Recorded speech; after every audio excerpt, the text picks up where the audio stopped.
Batman wasn't always Batman. He started his life as a young boy named Bruce Wayne. He had a wonderful childhood until the day that he lost his parents in a mugging down Crime Alley. That day, he made it his life's goal to prevent any more death, by any means that he could.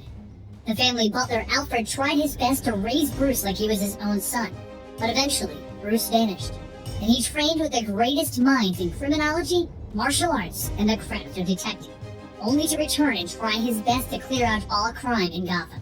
But he quickly discovered that he needed to strike fear into the hearts of the villains, so he therefore set off as Batman. While this did aid him in preventing much of the crime in Gotham now, and he did have Alfred and his wards, it was lacking in one area of his life due to his choice profession. It was lacking in love.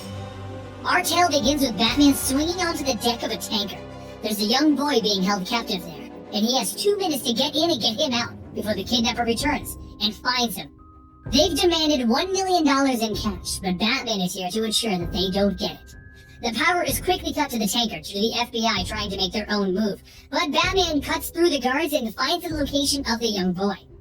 He blows up the door to the boy's cell, and the little one looks up at him. "You're Batman!" "Yes," he tells him as he grabs him and they launch out of the holding cell. Everything is going according to plan, except that once Batman gets back to the deck of the ship, the kidnapper has caught up. Killer Croc comes running and swiping at Batman, holding the briefcase that contains the ransom. "You shouldn't have come here. This doesn't involve you." But Batman dodges and moves faster than Croc. While he has strength and sheer power, Batman has his agility. "I was off by 11 seconds, Batman thinks to himself as he ducks underneath Croc, coming in for a bite, and then he headbutts him before kicking him back. While the two of them are facing off, a grappling hook comes in out of nowhere and grabs the briefcase that contains the money. Batman quickly grabs a nearby chain from the boat. He wraps it around Croc's mouth and then he strings him up, just before the FBI arrive. It's then that he notices the money is missing. So using his infrared goggles, he looks around and sees Catwoman fleeing the scene. Another bat rope goes off and he begins to chase Catwoman, shouting, "Stop!" But this is a game that they've played many times before, and she looks back at him. "What took you so long?" This isn't like her, he thinks. She steals jewels, museum pieces, and things from private homes, but stealing someone else's take? That's not her style. Just like kidnapping isn't Croc's style. Someone else is behind all of this. They race through the city, leaving over alleyways and streets filled with traffic, but she's always one step ahead of them. "Like the view? It's the only thing that you're gonna catch tonight," she yells back, enjoying their little game. But Batman replies with, "Don't be so sure," just as someone cuts the bat rope. He begins to fall into the alleyway beneath them, and once Catwoman realizes that he isn't chasing her anymore, she looks back, asking, "Batman?"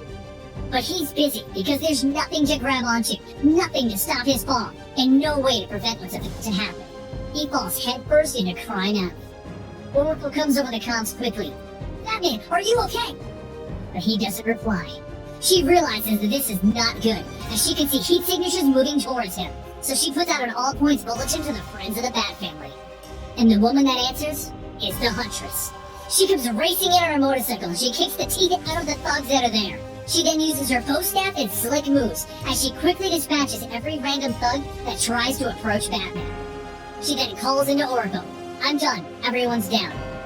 So Oracle moves the Batmobile in, and Huntress loads him up as Oracle closes the doors and tells Huntress, "I'm sure he'll want to thank you himself." But Huntress loads up onto her bike and tells Oracle, "This is me holding my breath." High above everything, a man in a trench coat and bandaged face watches over the whole event. Meanwhile, Catwoman makes her way to Poison Ivy's garden, high atop of one of Gotham's rooftops. She slowly walks in and hands her the money. That's it. Not a man or a woman can resist Poison Ivy, Ivy says with a smile as she looks back at Catwoman. She then brings the money to her mysterious benefactor. Batman is brought back to the Batcave where Alfred realizes Batman has a fractured skull. Somehow, Bruce manages to tap his finger in Morse code, and he tells Alfred the name, Thomas Elliot. The Bat family quickly stages a car crash, and Bruce is admitted to the local hospital where the world-famous surgeon Thomas Elliot arrives to perform brain surgery on our fallen knight. But the question is, who is Thomas Elliot? Well, Bruce had a life before his parents died, and one of his friends, well, really his only friend, was Thomas Elliot. He was a young boy from the Elliot family, and Bruce and him would spend hours playing games and messing with each other. Until one night, Thomas's parents were in a car crash, and it was up to Bruce's father to save them. Bruce swore to Thomas that his father was the best, and he could save both of Thomas's parents. But when he came back, he told them that he was only able to save Thomas's mother. He was furious with Bruce for lying to him, and he punched him across the jaw. Back in the modern day, Bruce recovers from his head injury, and within days of being released from the hospital, he's back in the trail of whatever was going on that night. His first stop is to go by Killer Croc's cell and see if he can get any information out of whoever hired him. But Croc says nothing, and instead, he breaks the glass around his cell. He pushes Batman aside and he makes his way to the sewer exit, yelling, "I'm gonna get out of here and get my money." Luckily, when they brought him in, Batman had a homing device placed into his spine. So he takes off in the Batmobile to catch him, asking Oracle where the signal is moving to. But before Batman can converge on Croc's signal, someone shoots out the front left bat tire. The Batmobile spins out of control and flips over a building, landing into an alleyway. He quickly knocks out the glass and looks around. This shouldn't have happened, he thinks to himself. Those tires are reinforced Kevlar and they're filled with petroleum jelly. You would have to know exactly where to blow one out to do so.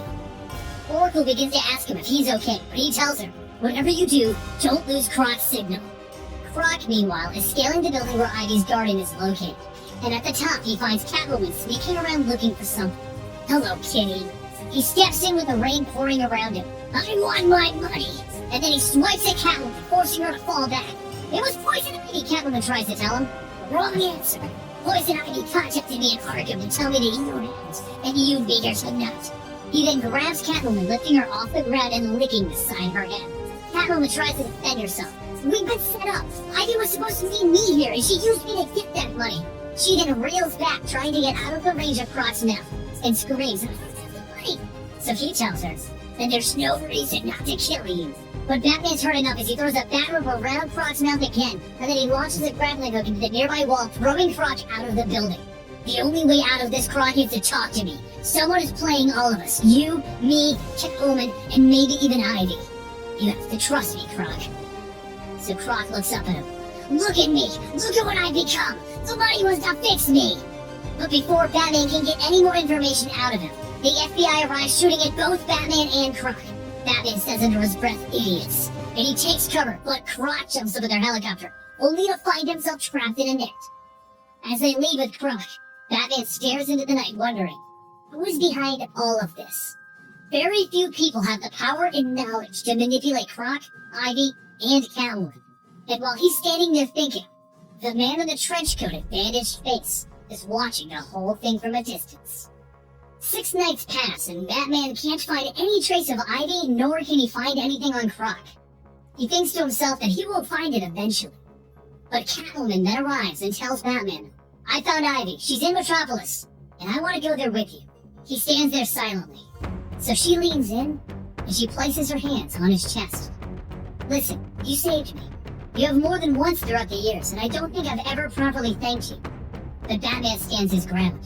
"Don't." So she leans in for the kiss. Aren't you curious at all? Batman grabs her by the shoulders and holds her close as they kiss by the moonlight. At long last, Batman feels the love that he's been missing in his life, and it's with the woman that he was probably always meant to be with. Catwoman pulls back, preparing to leave. Play your cards right and there will be more of that. But Batman grabs her shoulder. "Hey now, I'm not one of your toy wonders." But he instead hands her a ring. "Is this a promise ring or something? Press it when you find Ivy if you find her before me. I'll see you in Metropolis."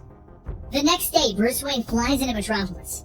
There isn't much use for Batman in that city, but Bruce Wayne owns the Daily Planet. Why can't he come by for a visit? At the airport, Thomas Elliot sees his old friend and he calls out to him, "Bruce!" And they share a car together while Thomas asks Bruce how he's holding up in the surgery. Bruce thanks him and tells him how grateful he really is for saving him. But Thomas tells him that he doesn't care about that. He wants to make sure that Bruce is taking care of himself. "You aren't Superman, you know." He then gets off at the Daily Planet to say hello to his favorite reporter, Lois Lane, before heading off to see the current CEO of LexCorp, Talia al Ghul. He asks her to find whoever is dealing with a chemical known as ethylene. And she agrees, but she also comments on how different he seems. And she isn't sure she likes it. But their meeting is cut short by Catwoman buzzing his bat belt. She's found Ivy. Catwoman calls Batman to the top of a moving train where she comments on the Chanel 5 odor that Batman has on him. I wanted you to know why I wanted to see Poison Ivy before you. She took control of my mind and made me do things that I may have been prone to, but it wasn't my decision to do those things for her. She violated me, and no one treats me like that, understood? Batman agrees with his silence because he doesn't know what to say or do. He kissed her. He kissed Catwoman. At her greenhouse, Catwoman tries to pretend that she's under Ivy's spell still, but Ivy doesn't fall for it, and they begin to fight it out. Catwoman gains the upper hand only to have Ivy's vines wrap around her throat and begin to strangle her. Batman decides to step in at that moment with a batarang, setting Catwoman free, and Ivy sees him. You brought your champion, I see. Well, so did I. The entire building begins to lift off the ground, and just before the entire thing is thrown into the harbor, Batman sees him. No, not here. Not now. Not him! As Batman runs over to check on Catwoman, Superman is floating overhead. What hit us? Catwoman asks, and Batman replies with, he did. Tell me you have a plan, she asks, worried. I know him. I do. I know what his next move will be, Batman thinks to himself. But he doesn't know what mine is. So Batman grabs Catwoman and leaps into the harbor, as Superman fires his heat vision, destroying everything around the area. Batman throws a mouthpiece onto both Catwoman and himself, but he sees her struggling. Cats and water don't mix, but she'll have to trust him. They make their way to the lead-lined sewers of Metropolis that LexCorp had installed, and they begin to run down them. We can't outrun him. He's faster than well, you know, Catwoman says they push themselves. But they aren't running. Batman stops right where he wants to, and he pulls out the kryptonite ring, and then he turns to Catwoman. You know your part. Grab any three of them. It'll be the gal, Catwoman tells him. I know his type, and it'll get the best reaction. She then jumps on him and kisses him. Why did you? Because later tonight, you might not be able to do that. And on that note, she turns to run as they hear somebody punching down the walls. That's my cue, Catwoman yells as she runs away. Crash! The wall behind Batman comes down as Superman has arrived. In response to his arrival, Batman uses everything he has to haymaker Superman with a ring. He then continues to lay it on thick. Over and over, he punches Superman in the head. Listen to me. I've opened the gas main, so if you create a spark with your heat vision, you'll destroy the entire block, and you know what building we're under. Then, before Superman can respond, Batman hits his hypersonics, forcing Superman back. And then Superman responds by freezing the gadget, and Batman blinds it with a flash grenade. He then launches a grappling hook at Superman. It's all about timing, he thinks to himself, and that's not easy with a man faster than a speeding, well, you know. Clark, about that gas main, I lied. And Batman leaps out of the hole that Superman made, allowing him to punch the voltage box that Batman was blocking. As Batman gets his bearings on the street, Superman breaks through the ground. You hurt me. This ends down. And with that, Superman grabs a car. Batman stops him. Look up. You can save her, or you can fight me. It's your choice, not Poison Ivy's. So Superman looks up to see the Daily Planet in front of him, and Catwoman holding Lois Lane over the ledge. Then, Catwoman drops her. She screams, and Superman is instantly back to his former self. He rockets in to catch her, as he always does. With the whole ordeal behind them, Batman and Superman head to the rooftop of the Daily Planet for a talk. Ivy had help. I don't know who gave her the green K lipstick so that she could control you, but she didn't make that.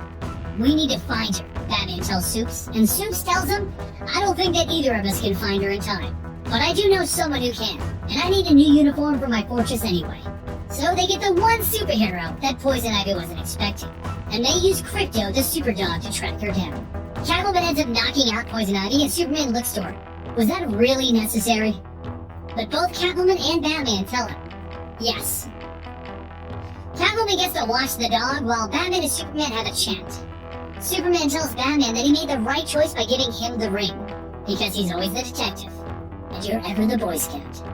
They shake hands and they part ways, but during this entire little adventure in Metropolis, one individual with a trench coat and a bandaged face has been watching.